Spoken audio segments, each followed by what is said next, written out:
Nancy Pelosi calls for law-abiding sitting presidents to be indicted.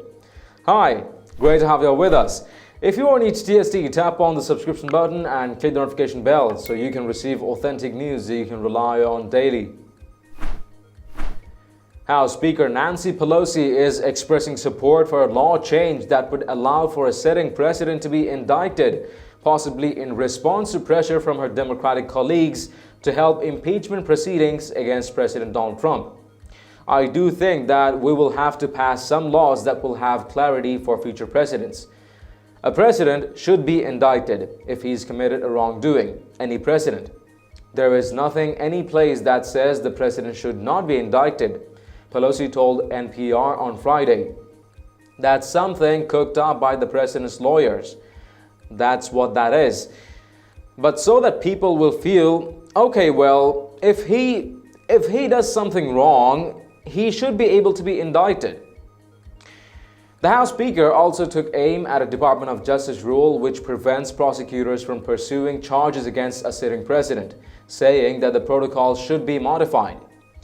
The founders could never suspect that the president would be so abusive of the Constitution of the United States that the separation of powers would be irrelevant to him and that he would continue, any president would continue, to withhold facts from the Congress, which are part of the constitutional right of inquiry, she said.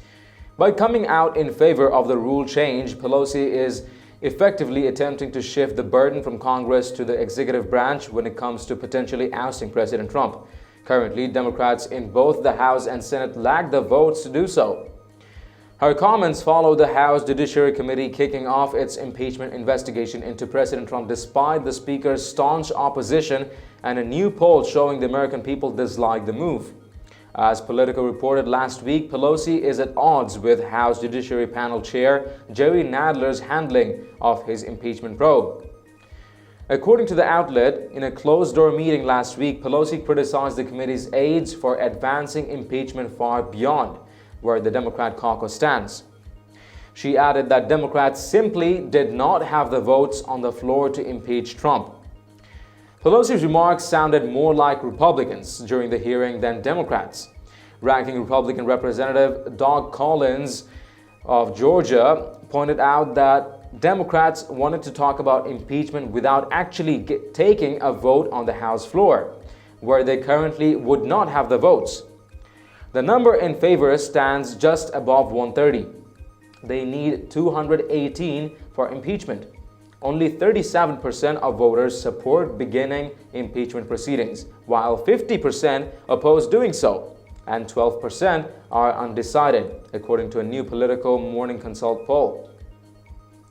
Although Pelosi has shown no signs of relenting on her opposition to impeachment, some in the Democrat Party's progressive wing believes the California Democrat will ultimately back the president's ouster. What I have always said was that it wasn't if we were going to impeach, it is when we were going to impeach, Representative Ilhan Omar of Minnesota recently told CBS News Face the Nation. I think it is okay for some people to have hesitations, for other people to catch up to where some of us have been for a really long time. And I think with Chairman Nadler, he understands that. You know, we have a constitutional duty and we must exercise that constitutional duty. Where was this demand on adding such a law when past corrupt presidents from the left had been swimming in illegal cash and walking around loose of any guilt or charges? Does demands arise for reform and additions in the Constitution when it's only about Republican presidents like President Trump? Let us know what you think in the comments down below. And if you've liked this report, please share among friends and family. And don't forget to subscribe to Top Stories Today. Thank you for tuning into TST. I'm David Ravine. See you in the next one.